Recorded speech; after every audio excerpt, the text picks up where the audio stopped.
In our cities and in our homes, we surround ourselves with a very sanitized version of nature. Nature is fine if it's safe, if it's harmless. These charming inhabitants of the Kalahari Desert live together in close family groups. We can't live without nature. We are a part of it. So we divide the world into creatures we like and creatures we don't like.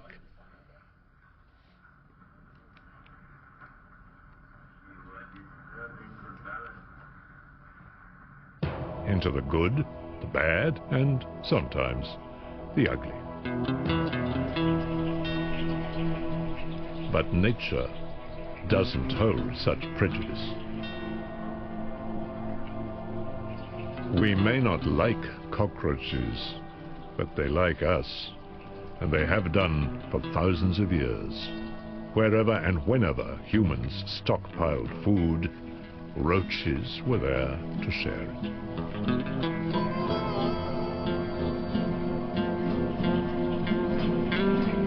And there isn't much we can do about it.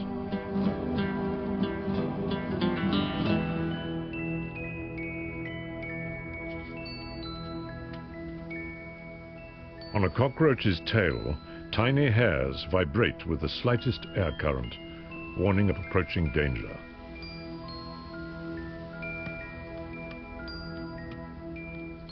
And in a flash, they're gone.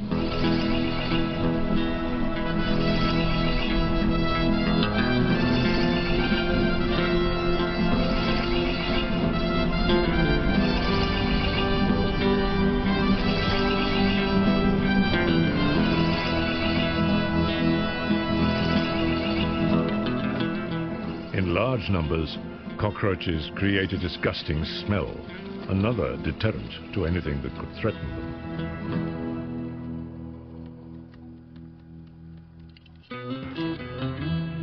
But when nature invades our space without our permission, we declare war. The first plan of attack is simply to bait the cockroach into a sticky fluid. It's caught fast.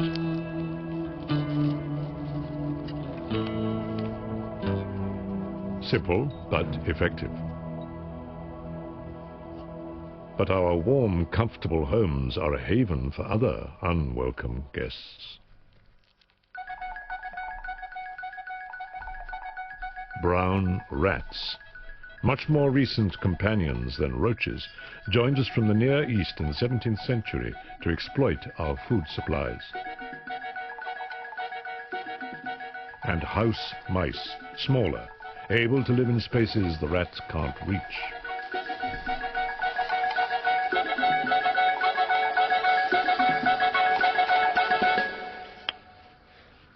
Yet not all swarms make our flesh crawl. Our relationship with honeybees is almost as old as that with roaches. To some ancient cultures, honeybees were sacred, and in other cultures they were domesticated.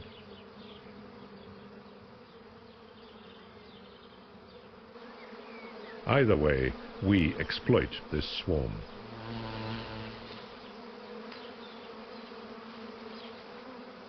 Bees make and store honey to keep the colony alive through the winter. Bringing in this stockpile of food is the worker bee's most important job, and it's hard work. Many workers die every day from exhaustion.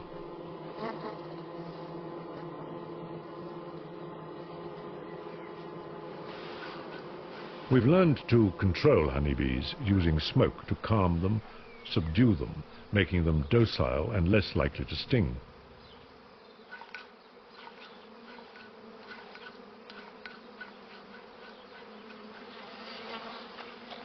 And then we steal their honey.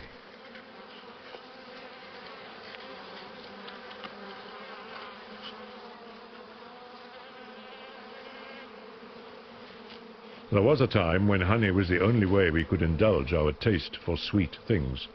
It has medicinal properties and was used as a preservative.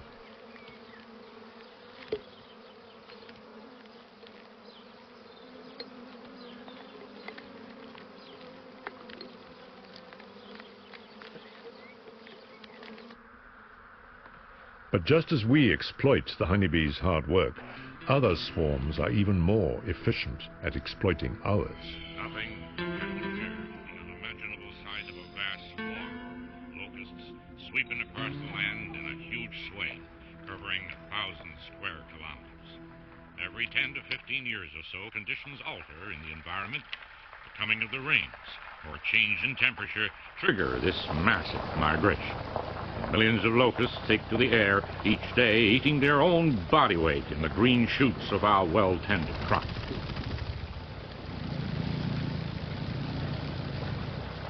A swarm so immense can devour as much as the entire population of New York eats every day. A biblical plague. What the cutting locust left, the swarming locust has eaten. What the swarming locust left, the hopping locust has eaten. And what the hopping locust left, the destroying locust has eaten.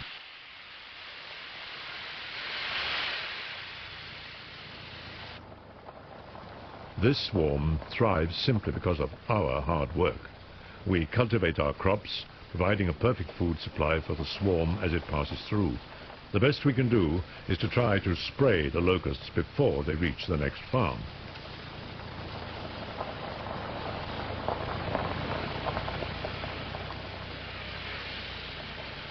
But we're fighting a losing battle, in the field as well as in the home. The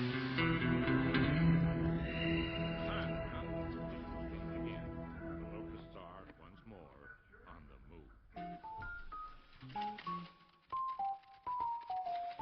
Brown rats can afford to sit back and wait. Our obsession with cleanliness sends plenty of food their way.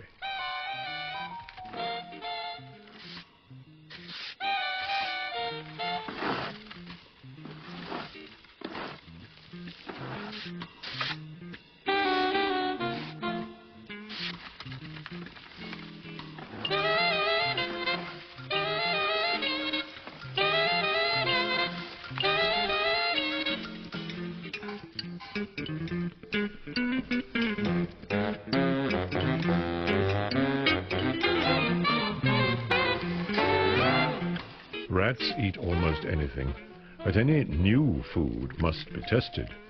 They sample a tiny amount and then wait. If, and only if, it doesn't make them ill, they'll eat more of it.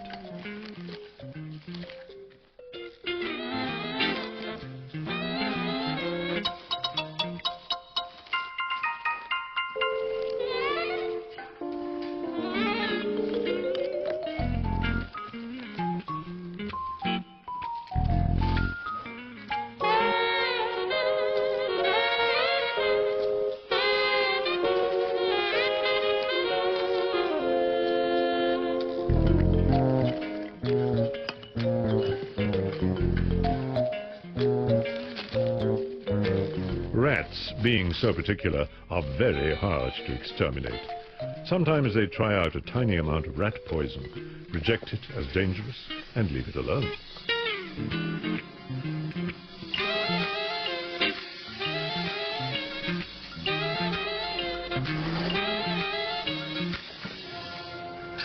But not all animals are so careful about what they eat. In creating clean, comfortable homes, we also create an underworld, a place below our cities we don't stop to think about.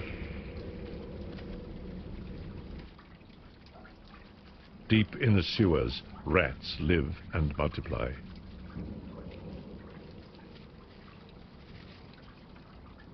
It's a wonderful nursery, warm, safe, with no shortage of food. A rat can breed up to 7 times a year, each time bringing as many as 20 babies into the world.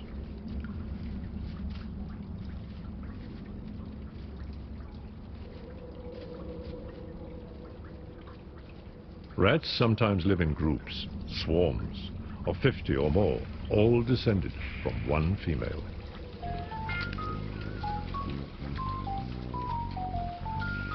In cities like New York or London, there are more rats than there are people.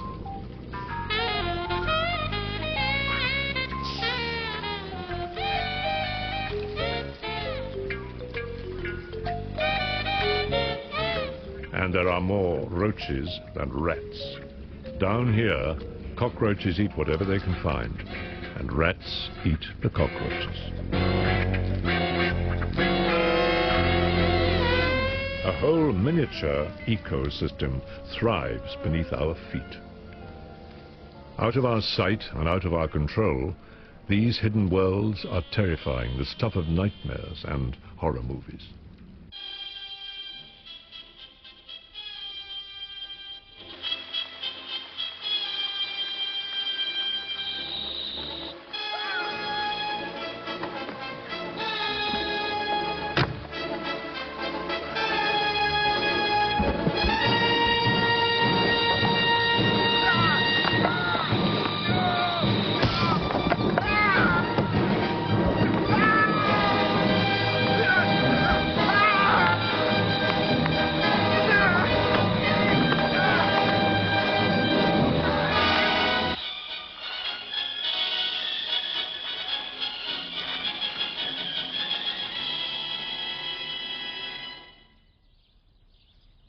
After the break, we present the all-time classic film Alfred Hitchcock's thriller The Birds. But first, the weather. Our view of nature is a mixture of fascination and fear.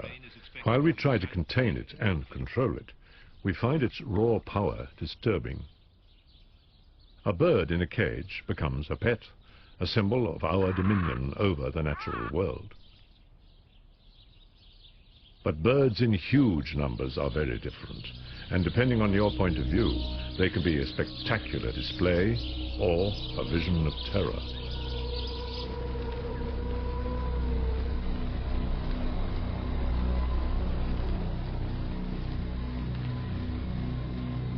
Red-winged blackbirds gather in huge flocks to feed.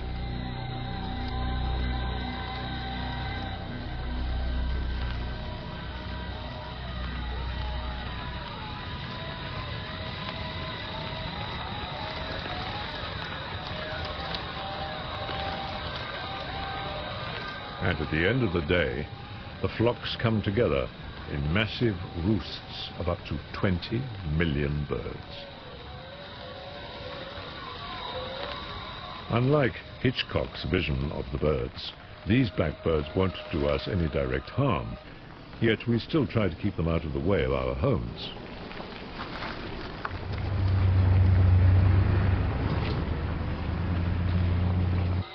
The birds must be moved on.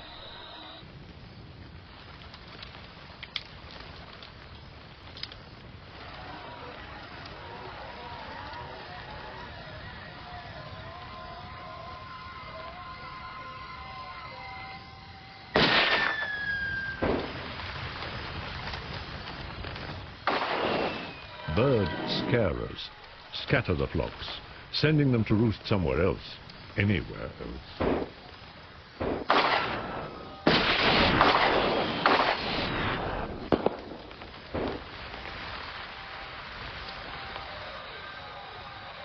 The problem is not that the birds destroy crops, but that they create a potential danger to our health.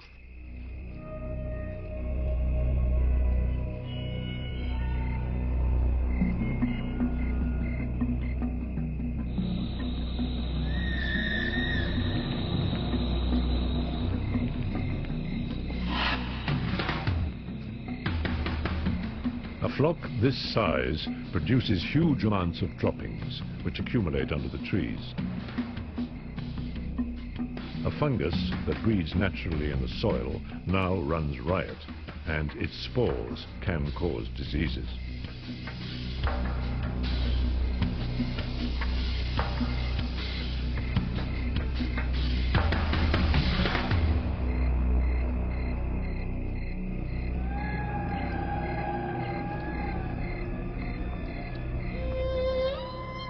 Despite the casualties of war, on the home front, the battle continues.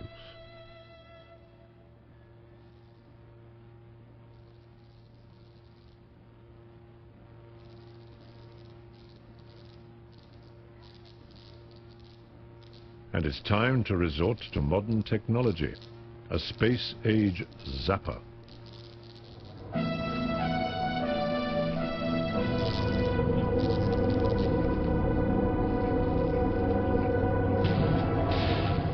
According to a special bait, the cockroaches climb into the zapper, close a circuit, and 6,000 volts send them to oblivion.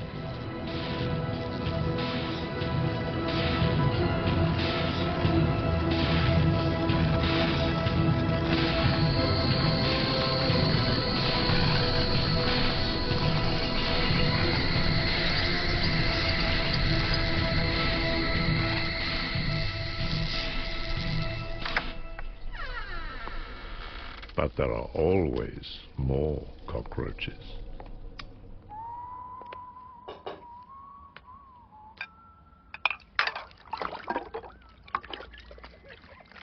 They're so good at keeping out of sight that to see one means that somewhere close by, hundreds more are hidden.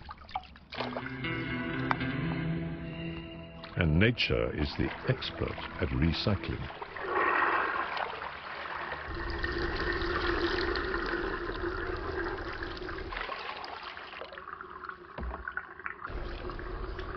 The maze of sewers under our cities could have been designed as cockroach heaven. American cockroaches flourish here because we continually flush down food for them.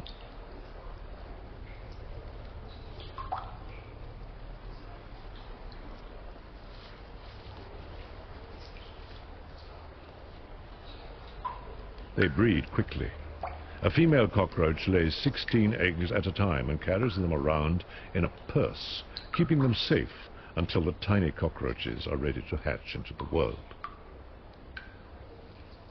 During her lifetime, a cockroach can breed 50 times, bringing 800 more cockroaches into the world.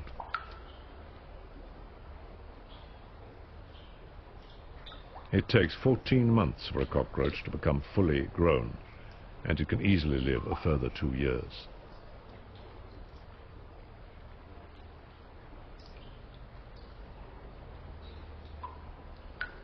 Some sewers make very desirable residences.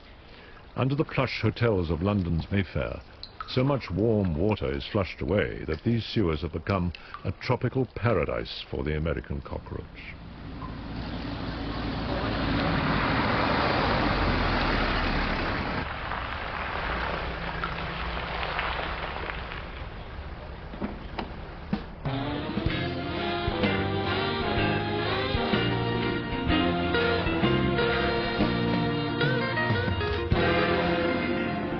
Plenty of food rains down from above.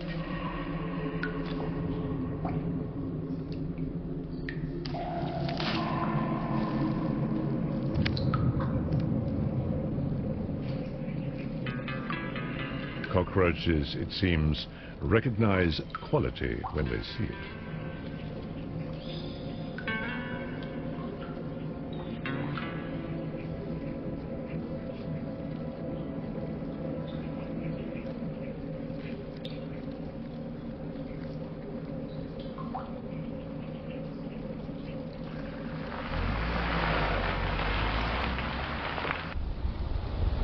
Yet in a less opulent part of London, a different class of waste is flushed down to the labyrinth below.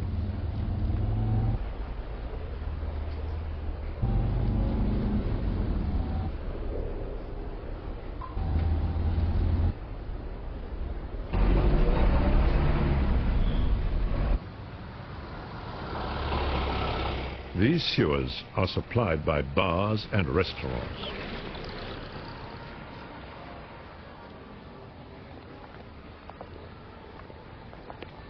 Under Soho, instead of American cockroaches, there are Oriental cockroaches.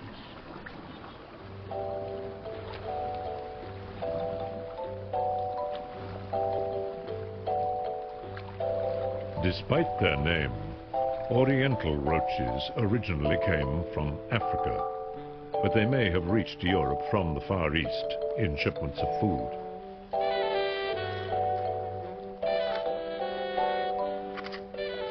But they soon established themselves as kings of the sewer. Their numbers grew and their populations reached titanic proportions.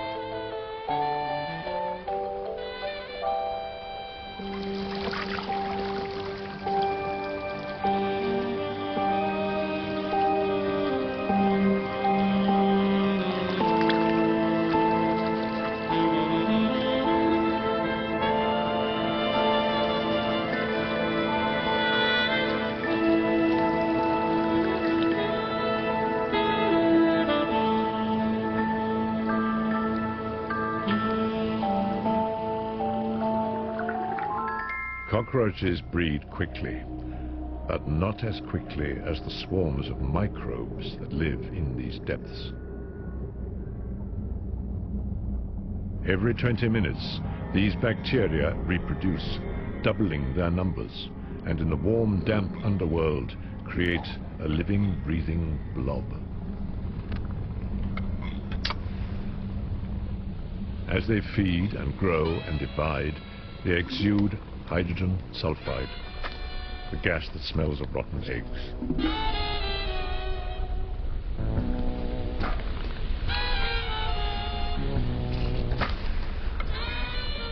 As this gas drifts upwards, it's absorbed by different bacteria, and these bacteria turn the hydrogen sulfide gas into sulfuric acid.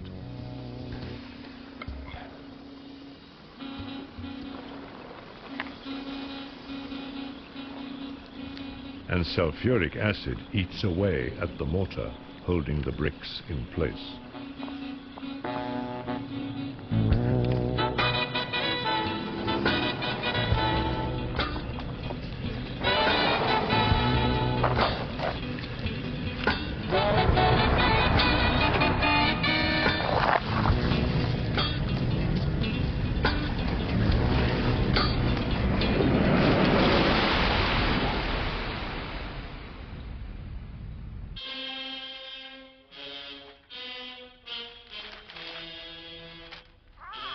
In separating ourselves from nature, we give some unfortunate creatures a reputation they don't deserve.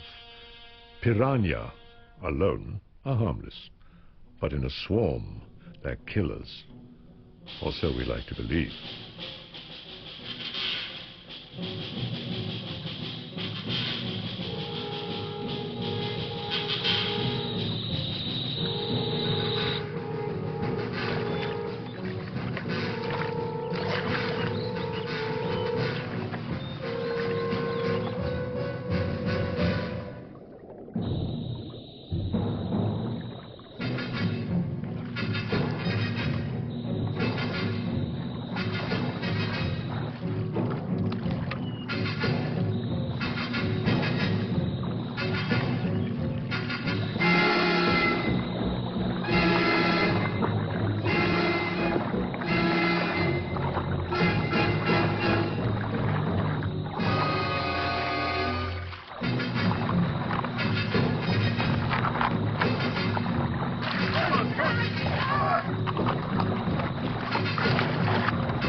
Piranha live almost entirely on injured fish.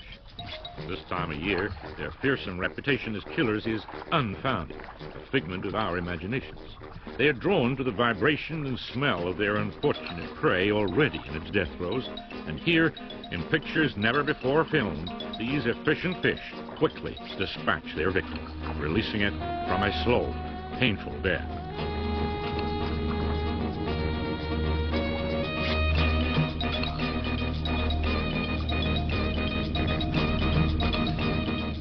Razor-sharp teeth strip the flesh from the bones, snipping the meat into small, bite-sized morsels that can be easily swallowed.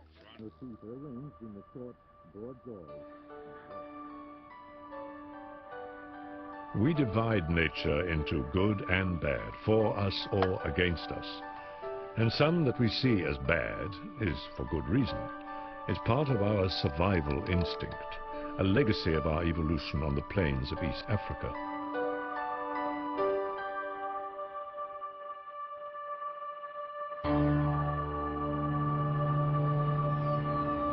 To be afraid of snakes was generally a good idea. Some snakes can do us serious harm. We don't always have time to think about it, so an instinctive reaction could keep us alive.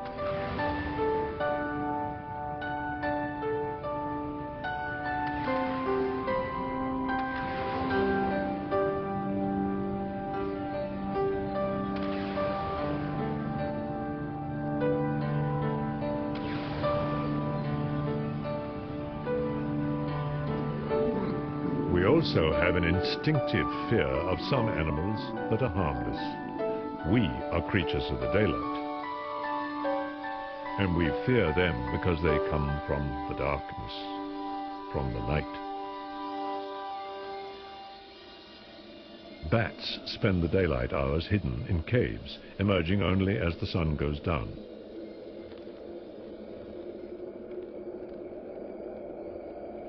And they gather in huge numbers, which also frightens us.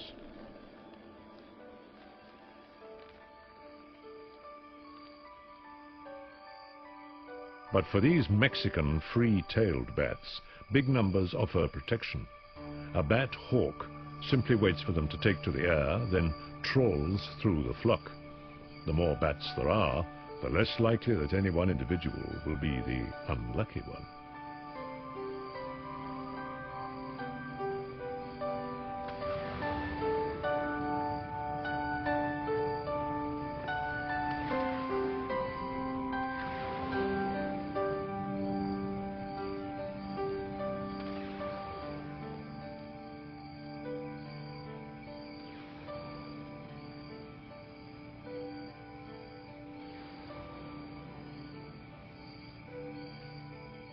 And as the sun rises, they plunge back into the darkness.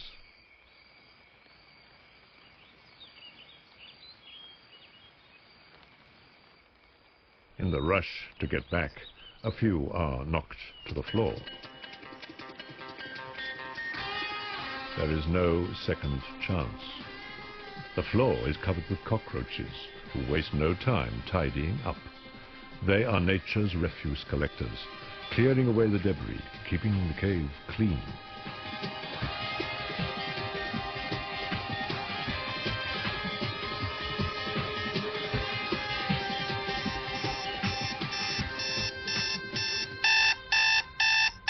But without such refuse collectors, the world would be a very unpleasant place. And now to other news. Local manual workers have rejected the pay offer of 8.8% and are stepping up their industrial action. Now, in its 6th week, the refuse collectors' strike is causing a serious build-up of rubbish left to rot in the streets. Officials are becoming concerned about the possible dangers to health.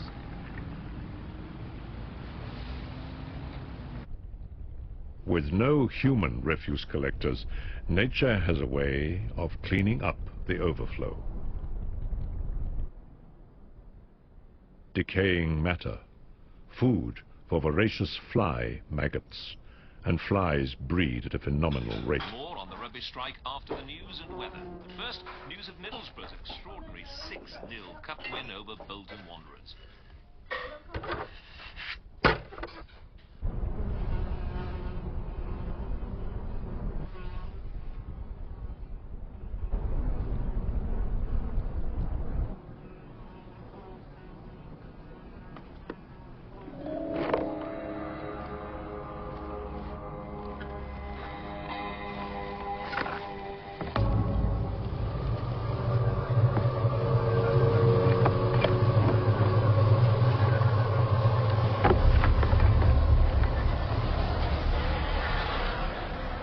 If 2 flies bred at the start of the strike and all their offspring survived, by the 6th week there would be 30 million flies.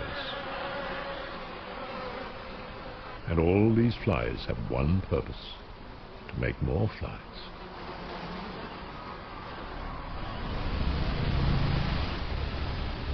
But flies live around organic waste, manure and rubbish, and each one of these flies carries millions of bacteria that spread disease. Spokesmen argue that the health risks are being exaggerated and that there is no immediate danger of any outbreaks. Control measures are in place to stop the spread of vermin that could otherwise add to the health hazard.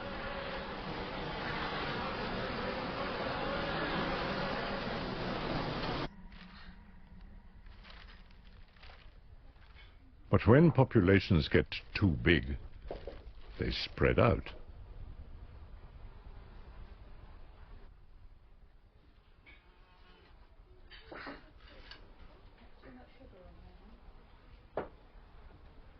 Adult flies live entirely on sugar. sugar, carbohydrate, is converted straight into energy. It's fast and efficient. So why isn't the world overrun by flies? Because the food isn't all theirs for the taking. Flies are in competition with other creatures, creatures that eat the same food and are not prepared to share it. A lot of food, and the population grows. But as the population grows, there's less food to go round. Eventually, competition for food puts a natural limit on the size of a population.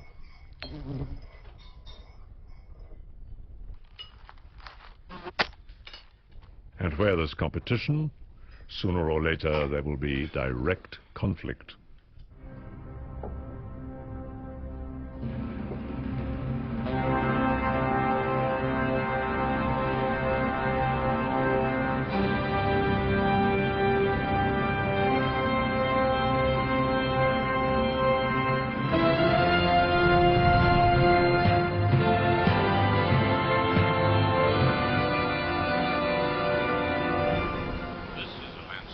It's only in unusual circumstances that flies build up in such huge numbers.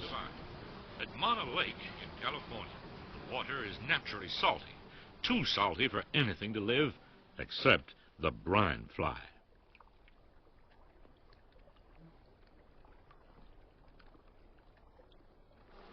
Brine flies darken the shore of Mono Lake in countless millions. The adult flies feeding on algae in the water.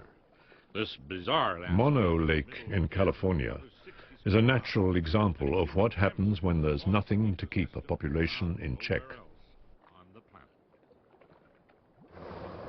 This cornucopia of insects attracts millions of birds, offering them an easy and plentiful feed. Even the California gulls that come here to gorge themselves on the adult flies have little effect on their numbers. And with no fish in the salty water of the lake, the flies are not vulnerable to predators that might otherwise reduce the population.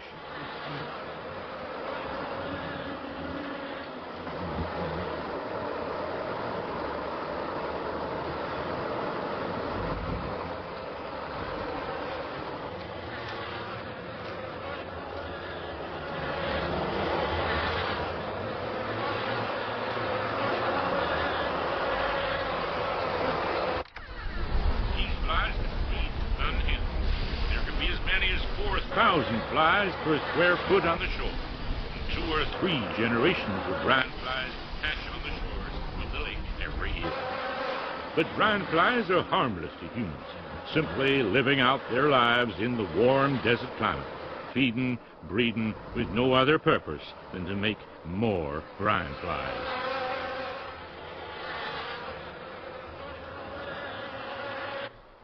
It is, after all, their territory.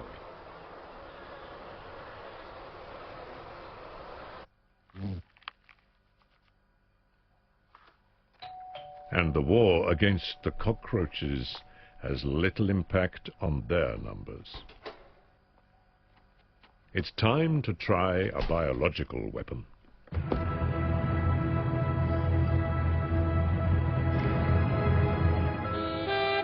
Hedgehogs are very partial to cockroaches and are now being imported to places where they don't normally occur, not always with the desired result.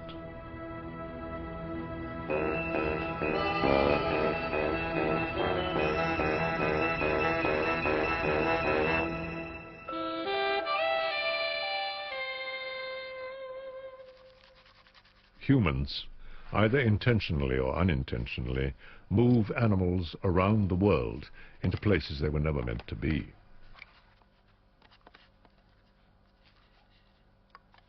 House mice hitched rides with humans, and when they arrive somewhere new, they simply adapt to new conditions.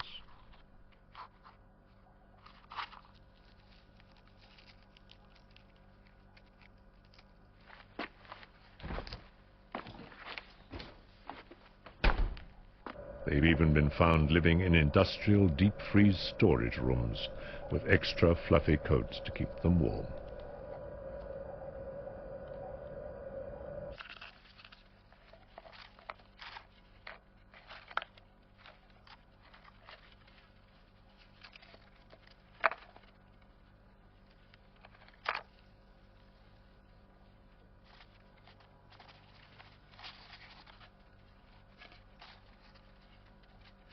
But if mice, or any creatures, are introduced somewhere with no natural predators, or not enough to control the numbers, then there is a population explosion, a plague. In Australia, the population of humble house mice has once again exploded, giving rise to a devastating plague that destroys crops and ruins livelihoods. Mice normally breed from October to April. But when conditions are right, they breed all year round, and this is the problem. In just 6 months, 2 mice can reproduce to become 2,000. They foul the hay, making it unusable, they gnaw through anything not made of metal, and they infest machinery which may even have to be repaired.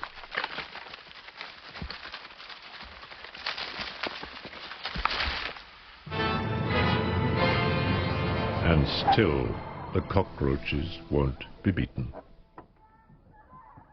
Time to bring in the professionals.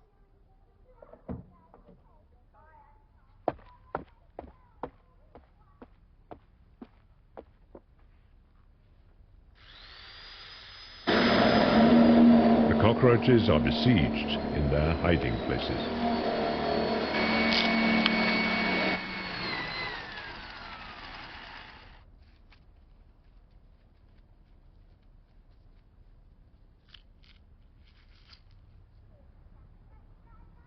Originally used to control termite infestations, liquid nitrogen literally freezes the roaches to death.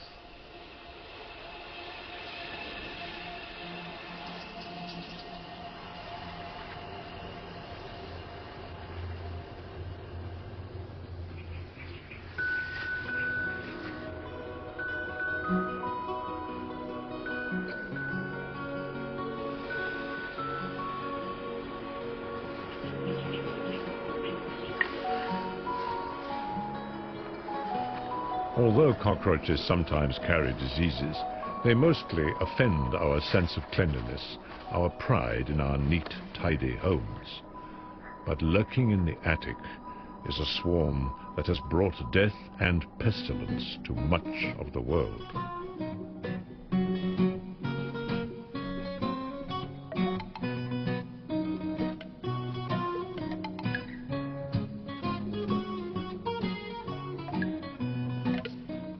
Black rats.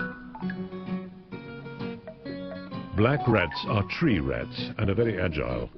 In houses where black rats and brown rats live together, black rats tend to live in the upper stories.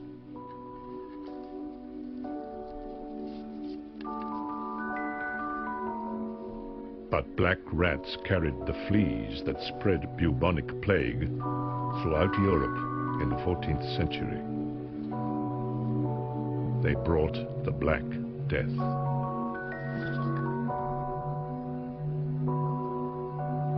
More than a third of the human population was wiped out. But bubonic plague isn't just a historical event, a disease of the Middle Ages.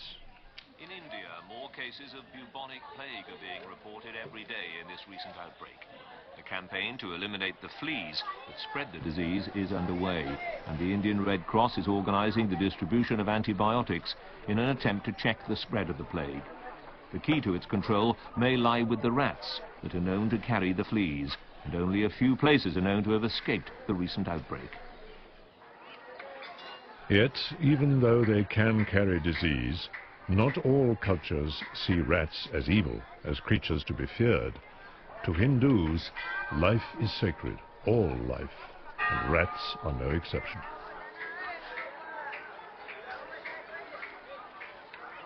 In the temple dedicated to the goddess Karni Mata, rats are revered as her reincarnated descendants, the Kabas. The temple rats are sacred. They never leave the temple, and rats from the outside world never intrude. They're fed on sweets, milk, and food offered to them by priests and pilgrims who want their blessing. Chapatis, specially made for the rats, are broken up for them by the Roti Baba, the holy man.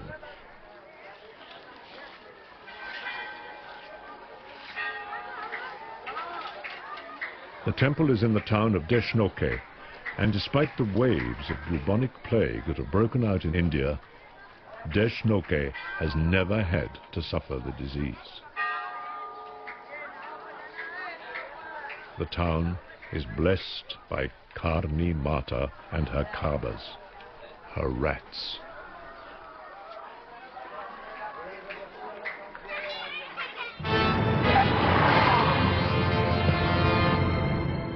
Back home, the cockroaches are still unbowed, undefeated.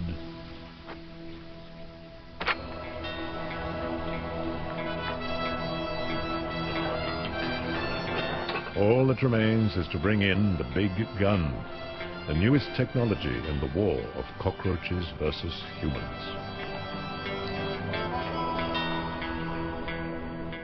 Microwave weapons are being developed as a possible way to control roaches.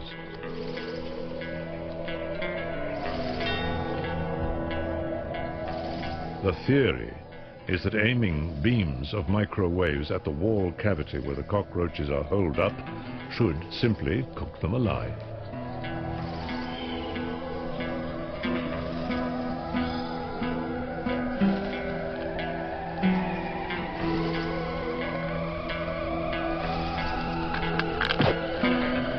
But at certain microwave frequencies, the fluid inside a roach's body heats so quickly it boils.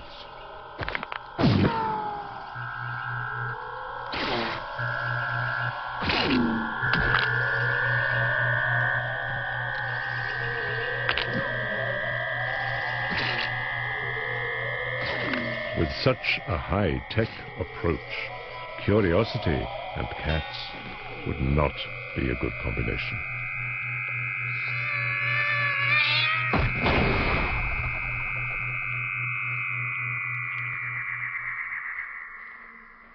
Arizona, North America. And here we meet a swarm that seems to come from our worst nightmares. In our greed for honey, we've meddled with nature. African bees were imported into Brazil to increase the honey yield. But African bees were much too aggressive to be easily controlled by humans. Gradually, the bees migrated northwards across the Americas, until now, these killer bees have reached Arizona and Texas. These bees fear nothing. They don't hold back from stinging and take a special dislike to anything dark. In their native Africa, large mammals were a threat to their honey stores, so the bees had to be prepared to defend their nests viciously. Carbon dioxide from a mammal's breath was the signal to attack.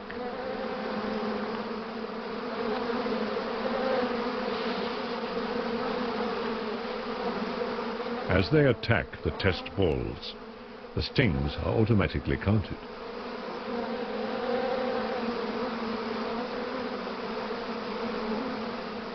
And within a matter of minutes, these small dark figures are covered in enough stings to kill a human. The swarm has turned. Killer bees are now a very real threat to human life in the southern United States.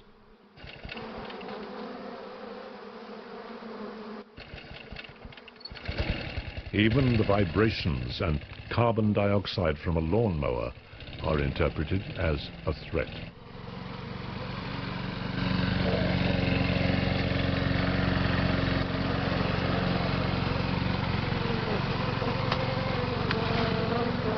They attack without hesitation.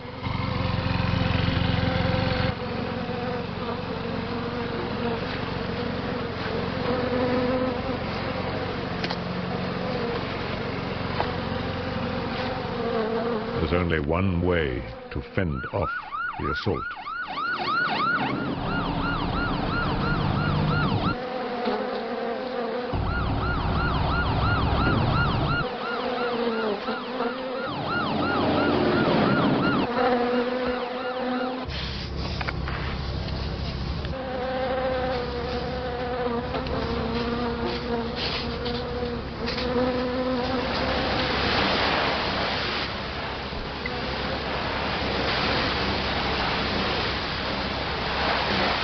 This is a swarm of our own creation, a result of our obsession with playing God. By interfering with the natural order of things, we create results we could never have expected.